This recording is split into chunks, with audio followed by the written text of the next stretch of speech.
The following is a Comfortably Zoned Radio Network production.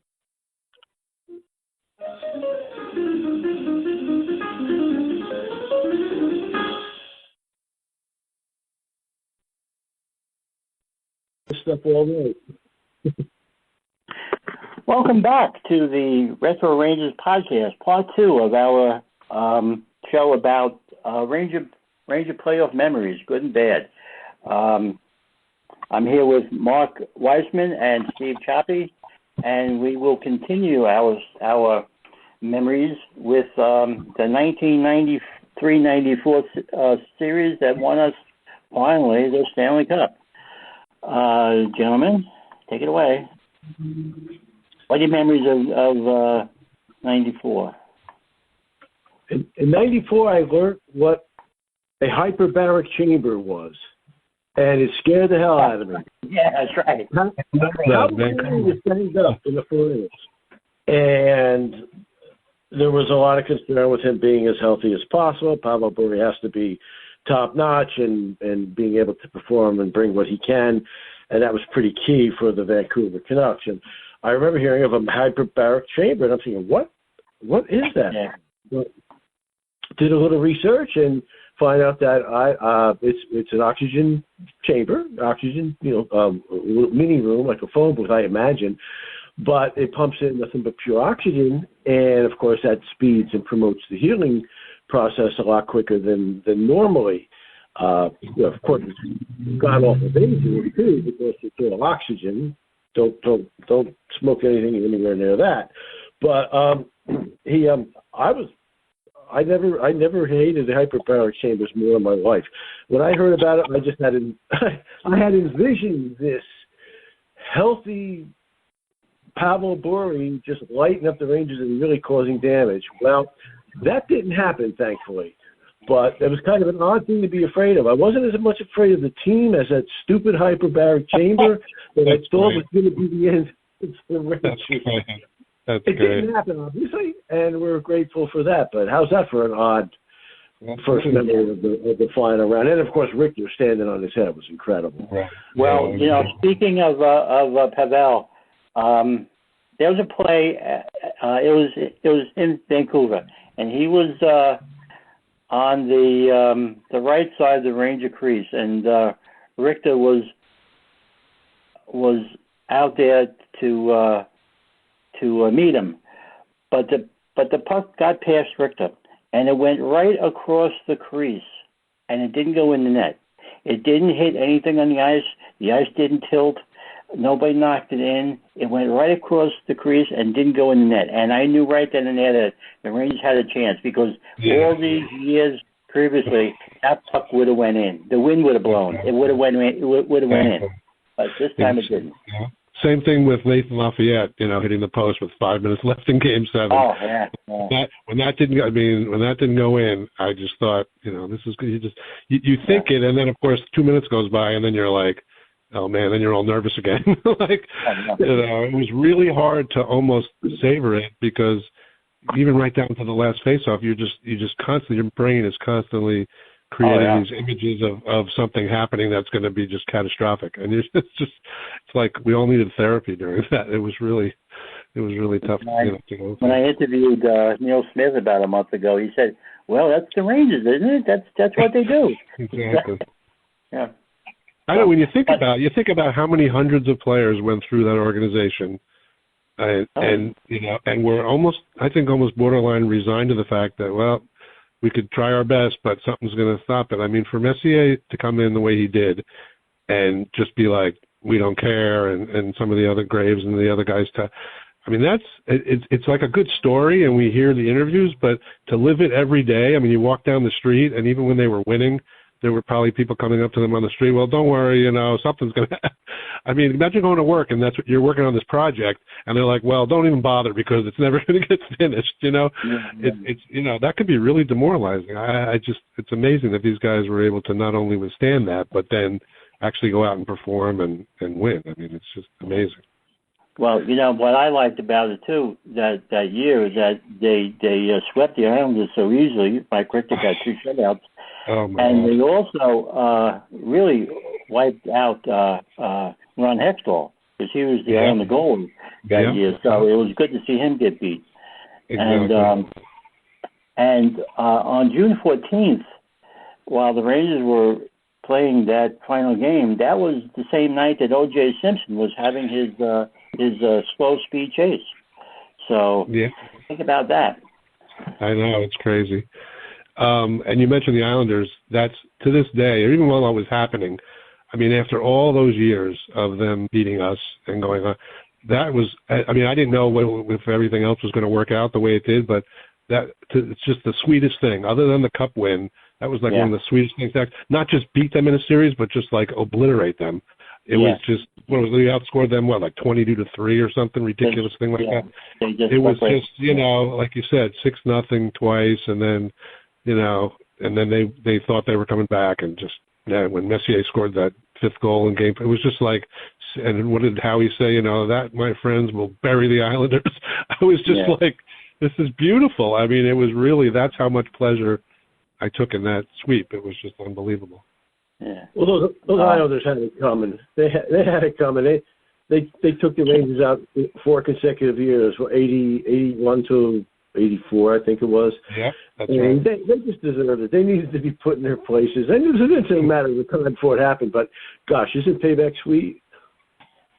Yeah, I mean, you think about it, we would have won if we had, obviously winning the cup would have been sweet no matter what, but to have that be part of it was almost like poetic. It was like good. Not only did we win, and like you said, Hextall, who was like, he was almost as bad as Billy Smith kind of guy. You just wanted to win and beat the guy. It was great. Yeah, for sure. The Rangers in Game 7, right before the game, I actually said a little prayer. I said, God, listen, I realize that you have much better things to think about than whether a hockey team wins a hockey game. But if the Rangers win tonight, it would make a lot of people very happy. And I left it at that. And I had a bottle of champagne in my refrigerator from 1973 when I got married the first time. And I had a label on it that said, for the Rangers, Stanley Cup. It was a cheap bottle. It was probably cheaper than Andre. It was crap. But I had it, and I opened it up after they won, and it was bad. So I had to have a backup bottle. No. Oh, man. I had a backup bottle. Well, it's funny. I had a friend of mine, my roommate from college, was from Ronkonkoma, Long Island. He was a Ranger fan, but he grew up on Long Island. And I was an usher at his wedding. And what he did as gifts, that he gave out to all the ushers, he gave everybody a stein with a little plaque on the front, and all it said on mine was just 1940. I'm like, it was because it was like he got married. I don't know. This was this was 91 actually. He got married. So I was like, so what I did that night. First of all, my living room was just everything Rangers that I owned was in the living room around the television set. It was a pretty amazing sight. And but I had I think it was root beer in the stein. And I was like, oh, I'm going to drink this, and, it was just me and literally 12 inches in front of the television set, the way I would watch when I was a kid. And I watched the whole thing. And when the buzzer went off. Yeah, exactly. And then when they finally, the last face off, I was like crying, I just couldn't, it was like every ounce of, angst or frustration, all that stuff that you feel all those years, it's all came back to you. I think Al Trautwig said it on Road to Victory. He said it's like going to your wedding, when going to church on your wedding day. It's like no matter what happens, you're going to remember, that day or those moments, and that I thought I could just put myself in that spot, sitting in front of my TV on the floor and just being in disbelief, even after they won and people are celebrating and they're lifting, you're still like, is this a dream? Did this really, I know. I really didn't, it took me a long time for it to sink in. And then the next day I went to work and it's the funniest thing. I didn't even have to ask my boss off to go to the parade. He just said, because it was a Tuesday, when they won. And I go in on Wednesday. He's like, "You're going to want Friday off, aren't you?" I'm like, "Yep." And I didn't go to any games that year, but I went to the parade, and it was just phenomenal, obviously. So I remember being mesmerized. I got on the phone and I called my father because he was up in Bergen County and I was still down in Jersey City, and we both cried on the phone, and it was very emotional. It was this great load lifted off your shoulders because we had all been with them for years and years and years, and we lost every year. And we had to carry that burden with us every year, and we finally won. And hey, exactly. So that was something. And then when I went to work the next day, I wore my Rangers jersey to the bank, and it was fun. Yeah, the other thing I remember thinking that moment, you're going to think, I told you I did some crazy things back in the early '80s. You know how they right now, if you go on MSG, they'll replay the game, they'll have Rangers Encore, the next day. But usually it's like it's edited. They don't show between periods, and they cut out to make. They would show the game in full from 1 a.m. till 4 a.m. in overnight, and I would even if we got shut out, I would rewatch these games, and and my mother's like, "Why are you watching the games? A loss all over again." I said, "Well, if they ever win the cup, I'll appreciate it that more. It's because I suffered through it." that was my logic or whatever. And when they won, I remember thinking, I probably really didn't have to do that because I'm appreciating this pretty well right now. I probably didn't have to put myself through all that angst. But I remember I'd come into school the next day and I'd have my head on the desk and the teacher would be like, "Oh, another game last night, huh?" I would get no sleep, and I would just somehow try to, get through the day. Well, back then I used to tape every game because I was doing the sports stat, and I didn't want to miss anything. Oh, that's right. Yeah. And the big regret I have about sports stat is that I stopped it in 1993. Oh no! One more year, and I could have read the ultimate issues, but. Or maybe that was the jinx, and when you stopped it, that's why we won. You never know. At the time, I had to stop. I was just running out of gas, so I had to stop. But my little rinky-dink newsletter, right, Mark? And I remember getting that. I don't even remember how I heard about it. Did you send out little ads or something? I don't even remember how I ended up getting it. I had an ad in the Hockey News for a little while, and I sent out sample copies to people who would answer the ad from the Hockey News. Maybe that was it. Yeah. Yeah, and then it picked up and we did pretty good. And but that was fun too. But as far as 1940, I remember on the Ranger video, Adam Graves looking at the camera going, "Oh yeah, that was great. You gotta love Adam Graves." And then at the end of when they did the "Oh Baby" video, right after they won, he said he sits there just calmly in empty Madison Square. "Never again will we ever have to hear the words 1940 ever again." Ever again, yeah. He's just, he really just savored that, Well, what bothered me, the Islanders, all right, they won, they could rub it in, but out in Meadowlands, we used to go to a game against New Jersey out there, and they'd be chanting 1940, and they didn't win anything yet. Win something first, and then you can rub it in. That's true. Yeah, Pittsburgh, same thing. We go over to Pittsburgh, and they used to do that too. People holding up signs. Yeah. It's like, I know, it's like the equivalent of we're living in their heads. It's like no matter what, they're thinking about us. Yeah. Do you still have those sports stats? Do you still have the sports stat? Any copies of those? Yeah, I have at least one copy of every issue. Oh, I have it in a binder up on my shelf here. Very cool. And some of them will never see the light of day. But especially the first one, the very first one that probably hardly anybody ever saw. That was terrible.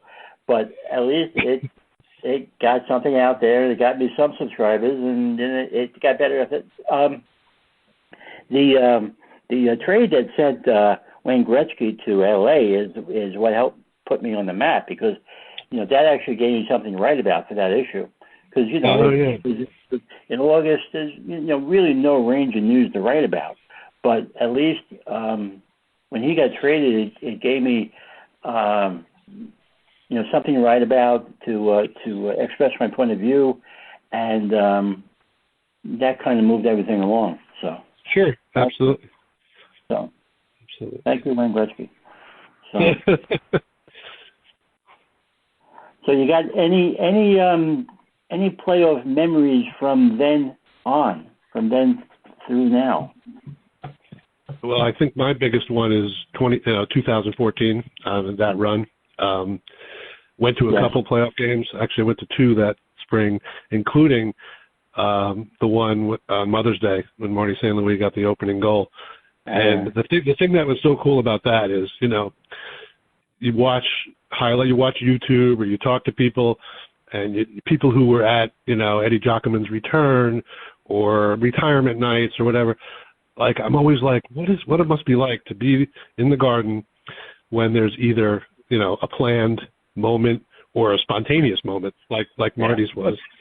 And I've never been, I've been seeing some great wins. I mean, I wasn't begrudging, but I was just, and my nephew and I went, a friend of ours actually gave us tickets, and we were sitting in, I think we were in the Blues, like 4:15 on the end. And, with that puck, that was one of those, another kind of disbelief thing. They're like, are you kidding me? I mean, his mom just passed away 3 days ago. Yeah. The whole team went, the whole team went to the funeral, and then they come back and he gets the first goal, and it was just like a script. It was just like, are you kidding me? It was, and I guess the other thing that was wild is when Marty skated towards the bench after he scored, the puck just kind of, how somebody always goes and gets the puck when there's like a hat trick or a first goal. It like skated right through his skates, and he looked down, and he's talked about this. He said it was almost like his mother was like, here you go, keep this. Yeah. And he just picked it up. He knows he wouldn't normally have picked it up, but he picked it up, and then the whole rest of the game, it didn't matter who scored. We were just chanting his name, and it was like, man, it's just to be inside the building for something like that wasn't planned and was just so perfect. It was just, definitely, that's one of my best playoff memories for sure. In the 80s, I don't remember what year it was, but the Rangers were playing Washington in the playoffs, and Bob Brook got a breakaway goal down our end of the ice, and it was overtime, I think, and the Rangers won the game, and the place shook. You could actually feel the Garden shake. Wow. That was something at the time. Yeah, that was 1980. That was 86 actually. That was 86 when Brooks scored, and that's when Beezer won the Vezina that year. And they went. Okay. My memory of that, they went all the way to the semifinals against Montreal, and some guy who we never heard of, Patrick Roy, they didn't even pronounce it Patrick Roy. Sam kept saying Roy. He just made like 19 saves that overtime against LaRouche, and and it was like ended up winning Conn Smythe for his first one, and that was they had a really good run. I mean, that was at the time, that was one of the best runs maybe since '79 for sure. Yeah, we've had a lot of ups and downs as Ranger fans. Okay, what do you think about this year? Go ahead, Steve. I'm thinking. First of all, I'm awestruck with what I'm seeing. This team, they're playing like a team possessed right now. I'm loving it. I mean, come on. If you were asked last week, you think the Rangers will win 2 consecutive games in New Jersey by the score of 5-1? I would look at you like you're insane. But it's just happening, and this is the thing. You go into them hot, right? You go into them with a good core and in a good shape, basically. Of course, hot goaltending. We can never take that away from the playoffs. But the cohesiveness I've seen, I couldn't believe it. I just couldn't believe it. I'm thinking, you know, in the past, some of these stars on the team would maybe take a back seat or disappear. I always point fingers at Panarin disappearing during the postseason. Due to the way the game's played, but everybody's stepping it up, and it's just gelling together. They're impressive. They're on the puck. I like the commitment to the defense and smothering the devils. And I'll tell you, Bob put together a good game plan because it has worked. And this is with the second change too. So you know, I'm really pumped for tomorrow night. I'll tell you that. They say don't touch the money and don't go too far ahead. But how could you not be tempted to look a little further with some nervous anticipation in a good way? I have a feeling that it's the longest tournament in pro sports ever, running for 2 months. But a hell of a good start. Start strong and just build on that. And I'm even worried about penalties right now. I'm more worried about hoping everybody remains healthy. But I'm pretty encouraged right now. I'm having a really good spring all of a sudden over the last 5 days. I can't figure out how that happened. I have a feeling it has something to do with some guys that wear red, white, and blue. But they're just taking care of my springtime right now very, very well. I'm encouraged. I initially said my prediction was Rangers in 6. It might be a little, I don't know. Maybe I should be quiet and not jinx them. But yeah, I'm pretty pumped. I haven't been this pumped in a long time. They certainly got us, in the zone with them. That's for sure. Yeah, I mean, I feel the same way. It's first of all, I think there's a couple things that I think about. One is I couldn't believe going into this how many people really thought that we were going to have a lot of difficulty with New Jersey. I understand why, because of the way things went in the regular season, but still, I was actually surprised how many people were either picking the Devils or just saying, outright, or we would have problems. The other thing is, you think about the run last year. Like if we had gotten Tarasenko and Kane last year at the deadline, I think it would be a very different story because the kids line and all them would not have had any playoff experience at all. Or Schneider. I mean, the fact that it's almost like this is kind of the way you do it. We added whatever pieces we had to add, and we still made it to the conference final last year without even near the amount of talent we have this year. And now, so all of those people, all those have had, all that experience, plus Kreider and Zibanejad obviously have a lot more anyway. And then you put in these two guys who've just not only been there, but done it all the way. I mean, I know like Goudreau has won cups, but he's not necessarily known as a game changer, right? I mean, I could see where his experience would help in the room, and obviously the way he blocked shots in Game 1, and he scored an overtime goal when he played for San Jose, I think it was. But you know what I mean? It's not like the marquee guys. So now we have marquee guys who can actually make a difference. 2 of them, it's not like the Devils. If you think about it, I mean, Hughes has very little experience. He's really the only game breaker they have. So every time he comes in over the line, we just swarm on him like a beehive, and they have some other role players, but I mean, imagine trying to do that when we're coming in. You've got like how many different options at even strengths, let alone on the power play. Yeah. Who do you cover? Who do you focus on? They pretty much have to play like a zone D because you've got all these guys. So it is really exciting, but I am cautiously optimistic. It's like I'm like you, Steve. I'm afraid to get too far ahead of myself. Yeah. But they just, and I don't expect them to dominate the rest of the series. I mean, if they do, great, but I'm not thinking, it's going to be 5-1. For 2 more games. It might be, but it's more just play the right way. And so many guys are talented on this team. Sorry about the noise. Are just so talented that it's just as long as they stay focused and do the right thing, and like you said with Panarin making the right plays and not not giving the puck away or things like that, makes such a difference. Now we're initiating, we're not reacting. Right. Yeah. And they have to stay healthy. If they get any injuries, they're in trouble. So they have to stay healthy. I'm not overly optimistic. My feeling is that I don't really expect anything good to happen, but it might. So well, given what we've spoken about earlier, we all kind of deep down feel that way, but I'm trying to express it right now.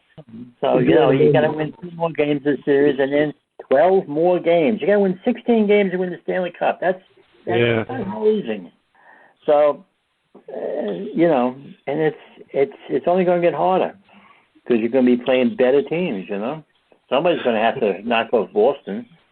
And, that's true. But, Florida already beat, it's like you just never know. Look what happened to Tampa 2 years ago with Columbus. Yeah. You just never know. It's just different. But you're right, though. Here I thought, like, when we went in 94, I'm like, okay, good. We won. I'm not going to be nervous anymore. I'm not going to be – and yet you're so conditioned. It's like, well, that doesn't really change the previous, 40 or 50 years where I was convinced that we were – you know what I mean?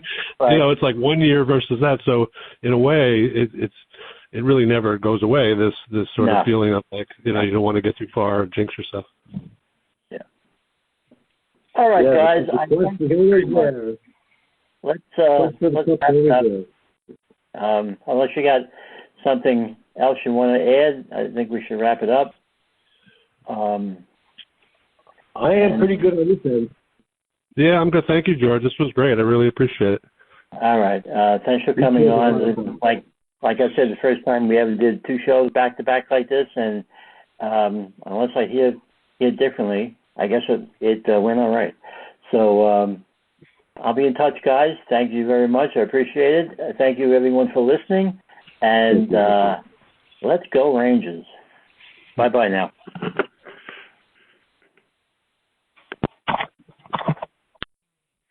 The proceeding has been a Comfortably Zoned network production. You are advised to keep your dreams wet, your humor dry, your children and grandchildren out of military recruiting offices and off the laps of clerics who wear dresses. Thank you for listening, everyone. Happy trails.